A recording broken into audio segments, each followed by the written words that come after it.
Bolaligida unga shunday deyishgan: "Sen juda kichkinasan, juda nimjonsan, bizga esa kerak emassan." Shu tarzda boshlanadi Braziliyadan bo'lgan Rafinyaning hikoyasi. Uni deyarli barcha futbol akademiyalari rad etgan edi. U 7 yoshidayoq orzusi ortidan quvdi. 18 yoshida Avayi yoshlar jamoasiga qo'shildi. Bir kuni esa umidsizlikka tushib onasiga shunday dedi: "Men jamoadan ketaman. Professional shartnoma ola olmayapman." Onasi esa faqat shunday javob berdi: "Bu normal holat. Faqat o'yla. Agar klubdan ketsang, boshqa oddiy ish topishing kerak bo'ladi. Orzularing esa barbod bo'lishi mumkin." Ammo u ketmadi. U qoldi. Bir musobaqada uni Barsaning sobiq futbolchisi Deku ko'rib qoldi va unga shunday dedi: "Men sening agenting bo'laman va Yevropada senga klub topaman." Shu tarzda yangi yo'l boshlandi.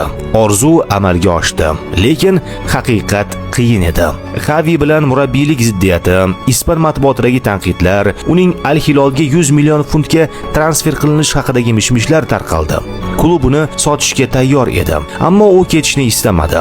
Xavi ketgach, Hansi Flick kelgach, hammasi o'zgardi. Flick esa shunday dedi: "Menda hech qachon Rafinyaga o'xshagan futbolchi bo'lmagan. U butun borlig'ini beradi va yuragini o'yinga qo'yadi. U hali ham shunday o'ynaydi.